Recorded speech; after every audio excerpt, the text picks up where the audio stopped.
A year ago, when we had the Salt and Light conference, we chose that theme from Matthew 5:16, when the Lord of glory, the Lord Jesus Christ, begins his manifesto of Christian living. You are the salt of the earth. At the end of that sermon, the greatest sermon ever preached, he says something very confronting. He says, "Enter by the narrow gate, for wide is the gate and broad is the way that leads to destruction, and there are many who go in by it. Because narrow is the gate and difficult is the way which leads to life, and there are few who find it." And when you look at the meaning of that word difficult, these are some of the synonyms: constrict, press together, oppressively afflict, rubbed in the wrong way, afflicted, hard-pressed, troubled, tribulation. So if you're looking for a life of affliction, of trouble, of pressure, and of difficulty, you've come to the right conference. Welcome. But it is the way that leads to life. Because this movement is not a social club. Although we have a lot of fun. John Steenhoff is a Calvinist who laughs. We are not a CSSM club, come soon, soon married club. But we hope that many of the young people here will get married so I can go to the weddings. And in fact, today is the 29th of February, which is the one day that girls can ask their boyfriends to marry them. So young ladies, man up or woman up.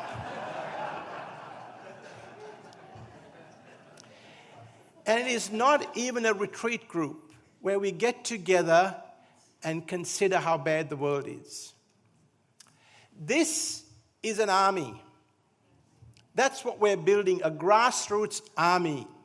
An army that sometimes gets out on the battlefield, as on the 8th of February, as about 3,000, and many from you who are here were there, stood for life and walked for life. Sometimes there's a guerrilla army that operates behind the scenes, like Shamgar, who killed 300 men with an ox goad. He pulled one off, knocked him on the head. Where's the next one? But an army that will not stop until God's name is honored, no matter what the cost. So that his name is honored, his truth proclaimed, and Christ is proclaimed to the saving of souls and the building of a righteous society. That is what we have in mind, and that is what we invite you to join us. So, last year at the Salt and Light Conference, we talked about combating the move to decriminalize prostitution. And those of you who were here early would have seen two members of Sin with banners walking up and down. Why were they here? They were here because we did something. If we had lost, they would not have been here. And many of you may have seen this picture. That's the speaker reading out the votes. And many of us were there. And it was a wonderful moment in time as he read those wonderful numbers, 24 votes to 19. This was a grassroots effort. Many of you stood on the steps of Parliament House. Actually, you would not have seen this. This is Hansard. And the ayes and the glorious 24 noes. Pray for the noes, but rejoice and stand with the ayes, the glorious 24. Many of you stood on the steps of Parliament House. And almost all of those ladies and Luke Hansen are here today. That's Claire Scriven walking, the lady in front. She was a Labour MLC who was one of the leaders, a wonderful woman. this is the last meeting, the day that we won. We've only got one sign because I'd lost the others. Well, I hadn't lost them. I'd put them somewhere safe and I couldn't find them. So we were having coffee beforehand, and Ros Phillips was standing at the back there. I thought, well, there was only 6 of us. Perhaps we won't do it this time. She said, no, we're going to do it. And we did. So many of you stood. Many of you prayed. And I want to do something now. For those of you who stood outside the steps of Parliament House, would you stand?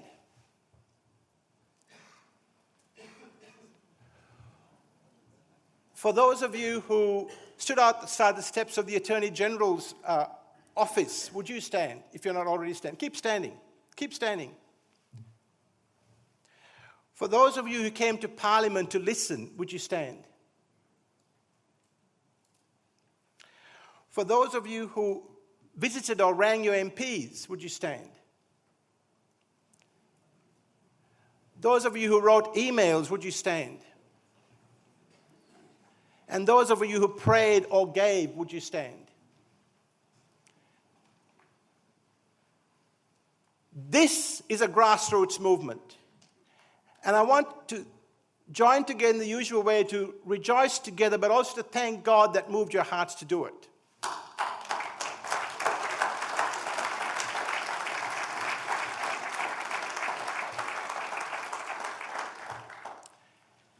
In a moment, I want you to pray. I want you to pray for the people around you, because we often feel alone in this journey, but you saw that you're not. I want you to pray and thank God for the victory we won. But I want you to pray for the 2,000 or so prostituted women in this city. 80% who come from overseas, Chinese or Thai. There are ladies right now who are brought to their premises of work at 9 o'clock in the morning. They work to 11 o'clock at night, and they're taken to their apartments. They do that every day, and then they shift to another city. These are our sisters. Let's just have a moment of quiet prayer.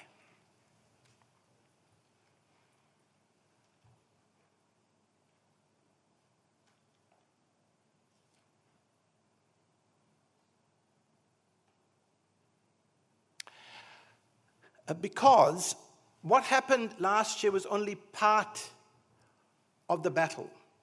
We now, this year, must win the equality or Nordic model of prostitution law reform. For those of you who are not familiar with that, firstly, it is the decriminalization of the selling of sex. Why do we say that?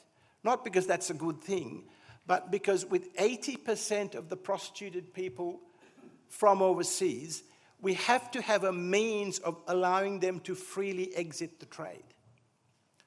But secondly, criminalizing the buying of sex, because we have to communicate to the largely men that it is not all right to abuse a woman, that women are not for sale, that their bodies are not to be used for the mere gratification of a man's pleasures. We have to communicate that, and the law has to say no.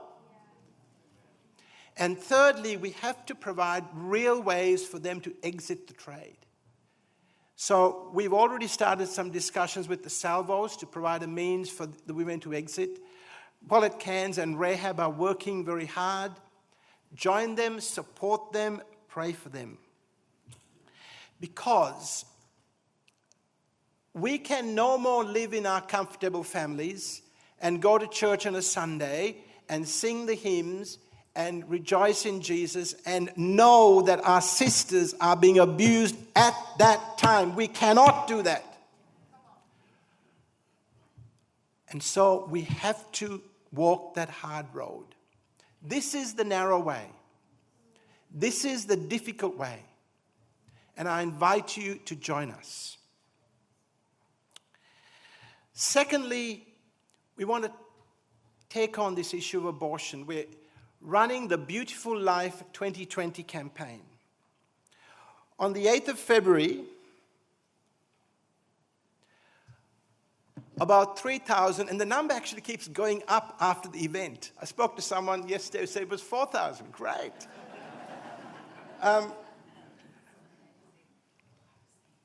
This was a vision of Jodie Pickard, who's here, from Love Adelaide, and we all worked in together.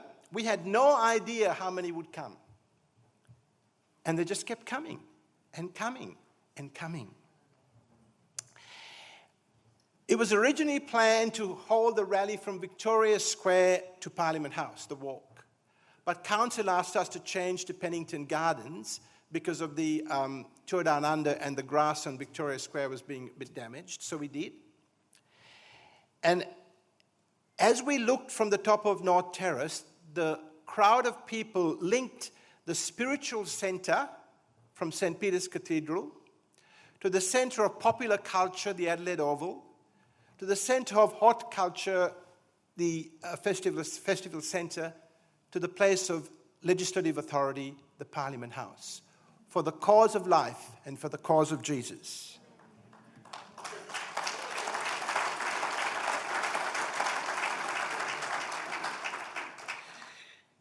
You see, all of that stems from the Greens Bill in 2018, which would have deregulated abortion up to birth. There was then an inquiry set out by the attorney through the South Australian Law Reform Institute, reported in October, report released in December, where on the basis of the so-called autonomy of a woman, they recommended abortion to birth. The attorney is going to put up something slightly different, abortion basically on demand up to 22 weeks and 6 days, and from then on, abortion it will be available if two doctors think it's medically appropriate. Now, medically appropriate will include physical and mental issues, which will mean abortion to birth. The attorney will try to sell this on the basis she's taking the presumption of 28 weeks. The current law is that if two doctors agree for the woman's mental, social, economic circumstances appropriate, you can have abortion until the child is capable of being born alive. And the law says there's a presumption that's 28 weeks, but it could be earlier. The attorney is going to say, well, I've changed it to 22 weeks and 6 days, so I'm improving things from that point of view. She is not. She is not. She is not. She's going to allow abortion to birth. And yesterday, she told some people that she was annoyed that people were selling this idea of abortion to birth. That is the truth. We have to keep saying that. That is what she wants to do.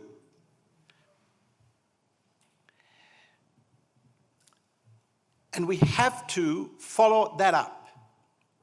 So on Wednesday, I met with an MP with a group of about 8 people from his constituency. And they all spontaneously wanted to talk about one thing, this issue of abortion to birth.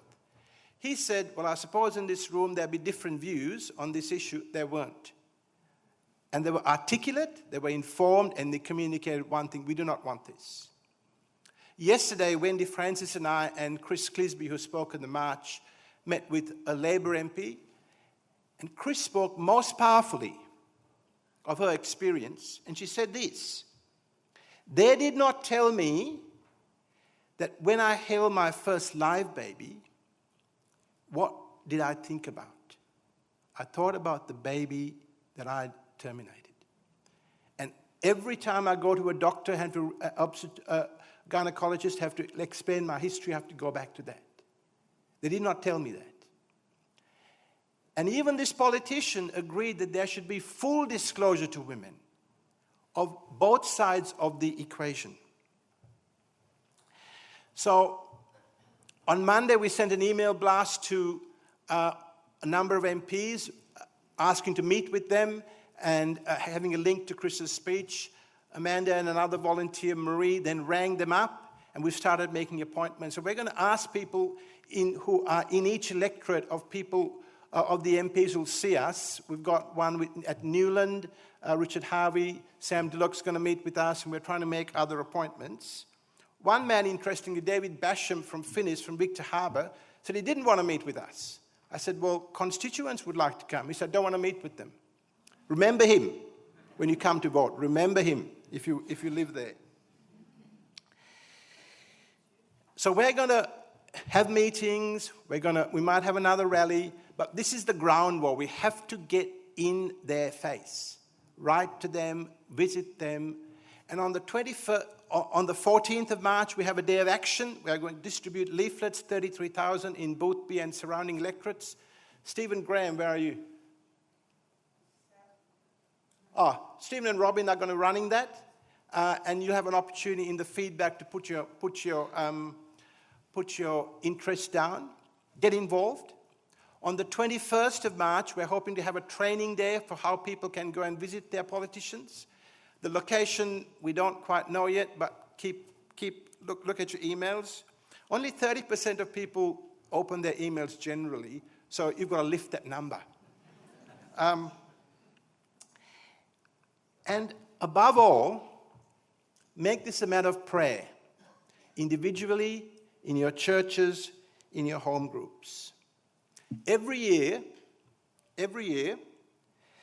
there are about 4,000 abortions in South Australia. That's 80 a week. I don't agree in tattooing, but if you want to tattoo something, tattoo 80 on your hand. And remember that. Don't forget it. Remember it. 80 children are aborted in this state every week. We cannot anymore go back to our comfortable living. The road of Jesus calls us to the difficult, the hard way, and we have to be involved. We have to be involved. It's my prayer that in the next 5 years, that number of 4,000 will be reduced to 2,500. You might say, well, that's not enough faith. Well, great. You pray what you can pray. But let's have a vision to end this. It is possible that the mountain of abortion can be taken out and cast into the sea. It is possible.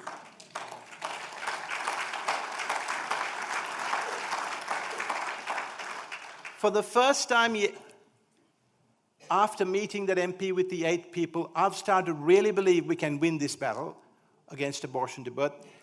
Our definition for win in this campaign is to keep the 28-week limit. Now, people will criticize us and say, well, you should be stopping all abortion. Great, you do what you think is fit. We think that the only realistic way that we can do at this moment is to stop this abortion to birth. And we are going to be given to that.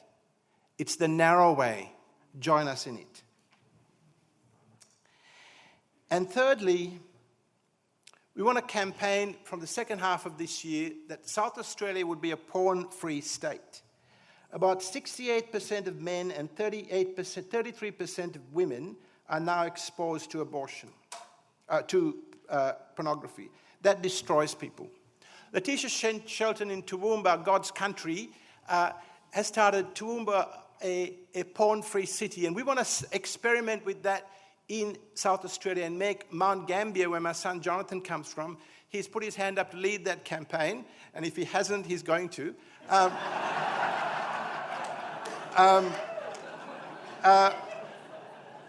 Because we've got a unique collection of supportive pastors, supporting politicians. We want to experiment with that, to have the concept of South Australia, of Mount Gambier porn-free city. And can you imagine, and you're going to a councillor and saying, will you support this? He says no, and you can say, well, this man doesn't want Mount Gambier to be a porn-free city. Let them live that. We may get Wendy down to speak, and her books. Wendy has written a wonderful book. It's on sale. She's going to launch that shortly, called Turn, Think and Tell. Because instead of complaining and bewailing the fact that there's all this pornography, she has actually done something. It's quite revolutionary, actually, to do something. At the end of the sermon, Jesus said, look, boys, what I've told you, it's not an option. If you do what I tell you, your house will stand. If you don't do it, your house will collapse. And he walked away. It is not an option to disobey God. It is not an option not to walk the narrow way. And we continue to fight for truth to be made public. This year, in association with Lime FM in Mount Gambier, we've had a weekly program called The Truth Made Public, where we talk about lots of things. I've launched an ambitious project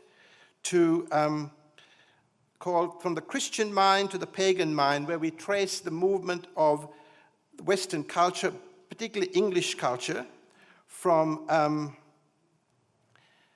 Christian influence that took over in about 300 and continued. Hi, I'm Christopher. Sorry, Hi, stop it. I'm Christopher I'm going to play this for you.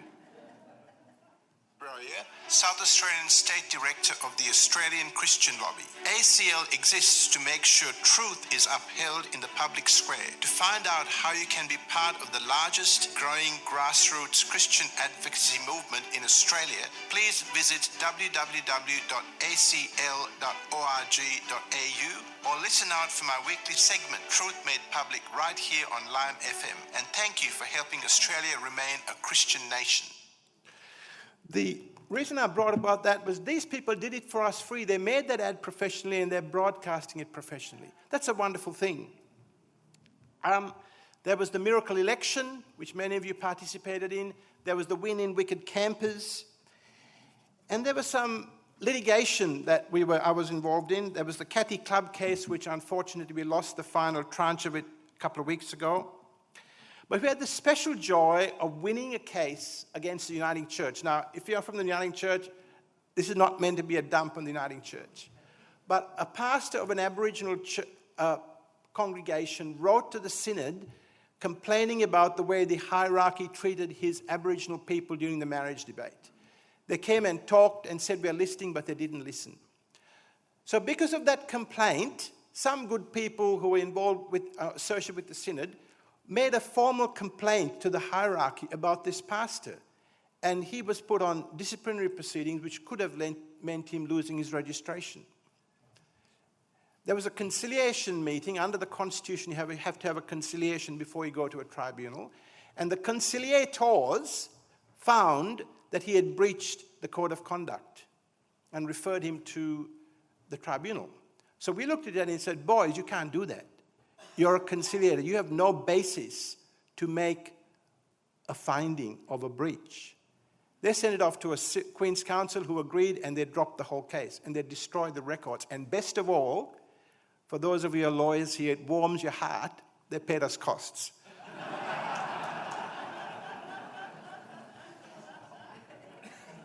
And undergirding all of that has been a ministry of prayer. And Neil and Libby Mills, who are here, where are you? Stand up. They've led our prayer team. See them, put your name down on the feedback form, and join the prayer team. Thanks.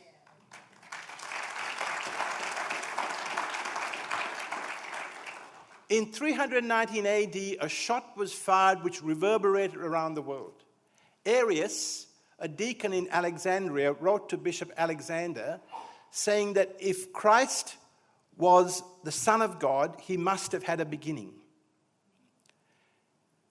Attacking the deity of Christ. The very passage that was in contest was the passage Barry preached on today. A 20-year-old monk, Athanasius, took up the challenge to exposit and defend the deity of Christ. And he based his defense largely on Colossians chapter 1, 15 to 20. That Christ is the image of the Theokatos, is that right? The very substance with the Father, and being of one being with the Father, he could not be created. 6 years later, in 325, Athanasius argued the case at the Council of Nicaea, and the Nicene Creed was created. It was then developed over the years, which says he is the image of the invisible God, the firstborn of all creation. I believe in God the Father. I believe in the Lord Jesus Christ, very God of very God, being not begotten, not made, being of one substance with the Father, by whom all things were made. But that didn't settle it. For the next 45 years, Athanasius contended for that truth. He was exiled 5 times.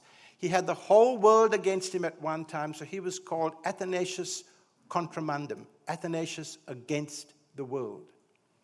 Someone wrote this: Athanasius set his name to the creed And for 50 years he stood unswervingly to this confession. Emperors took sides against him, banished him time and time again, chasing him from one place to another with a reward on his head. At one time, all the bishops of the church pronounced sentence against him. So the phrase originated, Athanasius against the world. But with all this pressure bearing on him, he changed not his ground 1 inch. With all this pressure bearing on him, he changed not his ground 1 inch. His courage held the church to the truth. His writings were instrumental in the conversion of Augustine, who became the greatest theologian after Paul of the Western Church. And Augustine affected Luther, which led to the Reformation, which led to our English Bible. We stand at such a time as Athanasius. What's in contest is the deity of Christ. What's in contest is the nature of man and woman. What's in contest is the nature of marriage. What's in contest is the nature of life itself. And we must not give an inch. I want to say something to you young people, and there are many of you here. Let no one ever tell you that you're too young to stand for truth. Athanasius was 20 when he stood. Imagine having all the pastors in your denomination against you, and you stand on truth. He was 20. Let no one ever say you're too young.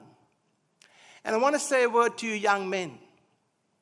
There are lots of young girls in this work, and they're wonderful, and I thank God for them. We call them our adopted daughters. But you young men have got to stand up. You've got to lead. You've got to not give an inch for the truth. And I want to say a word to those of you who are less or a bit older or less younger. Remember that for 45 years, Athanasius stood his ground for truth. Never give in. There's nothing more encouraging to a young believer to see someone in their 50s, 60s, 70s, 80s still going strong for Jesus. On that day, on the 13th of November, when we were sitting in the coffee shop, and I said there's only 6 of us, sitting across from me was Ros Wood. She's probably 50 or a bit more. And she's still got a fire in her eye. And she said, no, we're going to stand there. Yeah. Never give up. Never give in. And as you walk this road, this narrow road, you'll feel alone. But be encouraged. Be encouraged that there are many with you. And best of all, as you walk this road, you'll sense someone walking with you. And that is Jesus. And that is the best of all. Thank you.